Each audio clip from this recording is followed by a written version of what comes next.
Welcome back to another midweek coaches show. We're in full swing here at Smithson Valley. We've got almost nearly every sport in season, some wrapping up their season, some just starting their season, some in the heart of their season. So we've got tons to share with you today. Lots of recap over last week during the ice storm, the week prior. Then we'll take a break. Coach Hill's going to sit down with Coach Thornton to talk a little in-depth boys basketball. And then I'll be back to share with you what's coming up in Ranger sports this week. So starting with our girls basketball program, they finished their season last night with a huge win here at Smithson Valley versus Piper. They were trailing the whole game, came back at the end to close it out. We're so happy for them to end their season like that. Really proud of the girls and the coaches for the growth they showed throughout the season. And we want to give a huge shout out to our two athlete seniors, one manager senior.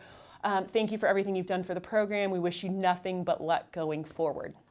Wrestling had their district meet last week, and we ended up having 24 Rangers that advanced to day 2. When they advance to day 2, they're also given the all-district title. So 24 of our kids, 12 boys, 12 girls, all earned all-district and move on to day 2. Our boys were crowned district champions, which is huge, and then our girls came in runner-up, so first and second place overall. We do want to give a couple shout outs to 6 of our Rangers who ended up bringing home first place in their division. So those kids are Bryce Palmer, Efren Arez-Mendez, Nick Dudzikowski, Alexis Avalos, Alex Green, and Svala Starcher. We had a ton of other Rangers get second and third in their division. All those kids will move into regionals this weekend, but a huge shout out to those guys for bringing home first place in their division. Also bringing home a ton of first place medals is our swim program. They had regionals last weekend. We are ending up second for the girls, fourth for the boys. Now again, that's in the region, so we're really proud of what they're doing. Found out yesterday we're actually going to move 18 swimmers into the state meet in 2 weeks in Austin. So really proud of our entire swim program, Coach Hilliard, Coach Fritcher. Some highlights from our regional swim meet, our girls 200 medley and boys 400 free relay both got first place, also breaking school records. Vanessa Weatherford for the girls was named the athlete of the meet. She also got first in her 50 and 100 free. And then Catherine Frankston and Colin Doyle both broke school records with their performances. As you can see, our swimmers are peaking at the right time. They do get this week off before heading to state. So congratulations to the entire program and good luck to those 18 as they head to state. Our girls soccer is in the thick of district season. Currently, they're 4-0. Not only are they 4-0, but they've had 4 shutouts. So they're putting up big numbers, not allowing the other teams to score. 4-0, they've had shutouts versus Tivy, Seguin, Wagner, and Veterans Memorial. On the boys' side, same thing. 4-0 in district, currently tied for first place. Big wins over Tivy, Seguin, Wagner, and Veterans Memorial. Just starting their season are our softball and baseball programs. Softball's right in the middle of their scrimmage season. So far, they've had scrimmages versus Taft and Floresville. Coach Wolf, Coach Randall are super excited about what's going on out there, really proud of how hard the girls are working, looking forward to starting their true preseason schedule next week. And then our baseball team has kicked off. So this past Saturday, they scrimmaged Alamo Heights and San Marcos for their first scrimmage of the season. They've got a couple more before they get into their real preseason and tournament season. But Coach Kale's really proud of what he's seeing. I'm really happy with the way the guys played on Saturday. So good luck to them moving forward. But for now, we're going to head over to Coach Hill, Coach Thornton. Our boys basketball team played Monday and last night, Tuesday night, due to the ice storm. Played Monday versus Canyon, had a 3-point win. Played last night at Piper. Awesome game, had a 2-point win against Piper. So they're 2-0 so far this week. But let's head over to Coach Hill and Coach Thornton, find out a little bit more about our boys basketball season. Thanks, Coach Miller, for the update, and congrats to our athletes on their successes over the past few weeks. And good luck as we're moving forward into this week. And we'll talk about the week to come in all of our sports. But first, as we've begun to do, we're highlighting one sport each week. And today we have Coach Ike Thornton here. He's our boys basketball coach, and we're going to talk about their season, which is coming to the end of the district run, and we're going to talk about that a little bit. But first of all, Coach Thornton, this is year what at Smithson Valley now? 9. Year 9. Holy cow. Yeah. I knew it'd been a few, but I didn't realize it was 9. But we're down to 2 more games, and we're going to talk about our situation here towards the end. But let's talk about the 22-23 season, because you guys obviously started back before turned into 2023. But tell us a little bit about the season up to now. It's been a real grind for us. I anticipated we'd do a little bit better than we've done, but it's been a really good year for us developmental-wise. Right. Had some kids really step up for us that grew up and matured. Unfortunately, it took them a while to do it, but right. you know, we always want to win, but when you see development, that's the better side of it. Right. Well, you want to see, and I know that you guys took on a pretty ambitious non-district schedule in an effort to bring about that improvement. Right. And then I guess there's an 8-team league, so you got 14 district games up to now. And you know, you mentioned improvement and individuals maturing.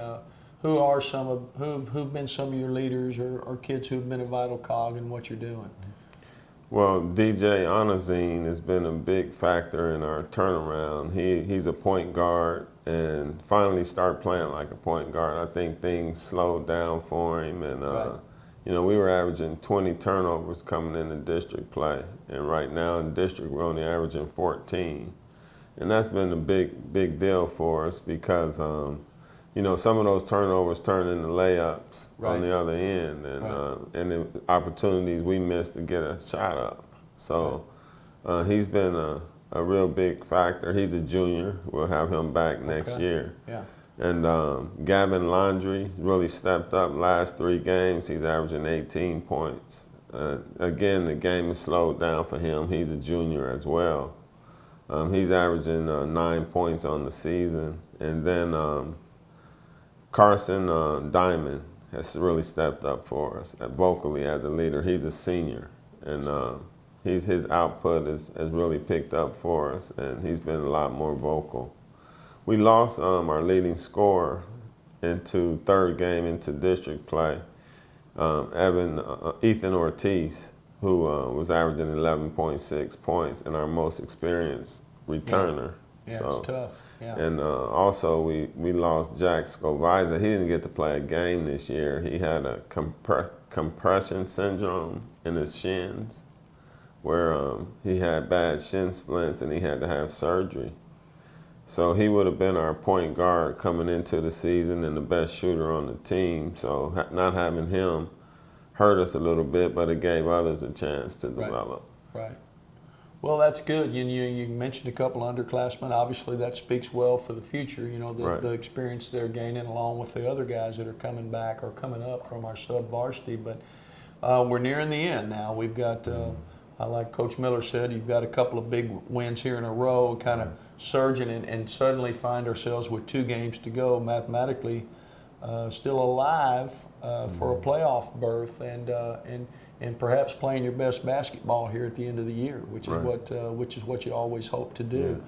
Yeah. We've got 2 games to go, and let's talk about those, who they're at, and then what has to happen besides those 2 wins. We'll have to have to get us a playoff berth. Okay, we've got Kerrville Tivy on Friday, who we trailed 2 points by 2 games. They're in 4th place currently, and then Seguin, who we play on Tuesday. Right. We're 1 game behind them. Well, we're tied with them for 5th. So if we win out and we can beat both of those guys, and then you know, who is that? Kerrville. They have to lose. Kerrville needs to lose 1, and their last one would be our friends up at Canyon. We need some help. Kind of hard to cheer for Canyon, but we're going to be a Canyon fan Tuesday night if things go well for us. We'll send their coach and their team a fruit basket or something. Well, obviously, I know your focus and your players' focus is in what we can control, which are our 2 games. Yeah. And we'll start this Friday. That's against Kerrville, is that right? Right. And that game will be broadcast live on the Rangers Network. That link will be going out Friday, so it'll be here at Ranger Gym, and big game as we've been talking about with a lot at stake. So we hope you'll come out and watch the game. If not, we hope you'll click the link and watch it live, or come and watch it in person, then go home, click the link, and watch it afterwards. But Coach, well, good luck.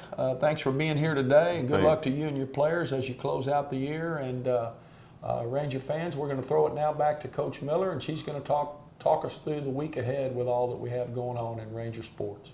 Thank you. Go Rangers. Thanks. Go Rangers. Thanks, coaches. Again, congrats to the boys for their success, and good luck to them as they head into their last 2 games chasing that playoff berth. Also coming up this week, wrestling is heading to the regional tournament this Friday and Saturday. That is going to be in Austin at the Delco Center. We wish huge good luck to Coach Clarkson, Coach Dean, their entire team. We'll update you next week with who's moving on to state. Swim is going to have this weekend off, and then as we said, they will be at state next weekend, 17th and 18th. Their state is also in Austin at the UT Swim Center. So good luck to those 18 heading to state. Soccer program in district. So this Friday here at Smithson Valley are our girls taking on Canyon. Our boys team on Friday will be traveling to Canyon. And then next Tuesday, our boys team will be here versus Champion, and our girls team will be at Champion. So if you're looking to watch a soccer match here, you can watch the girls here on Friday or the boys here on Tuesday. Softball this Saturday will travel to Cedar Ridge High School. They're in a tri-scrimmage, last scrimmage of the season before they move into their true preseason games. So we'll update you next week with when you can catch them here at Smithson Valley. And then tonight, Wednesday night, our baseball team will scrimmage Churchill at the Northeast ISD complex. If you're wanting to see our baseball team here at Smithson Valley, you can find them Friday versus East Central. So as we said, lots going on. Golf is still going, track's about to get started. There's always something going on up here. We'd love to see you up here. Congrats to all of our Rangers, all of the successes, and we wish you nothing but luck this week. Go Rangers.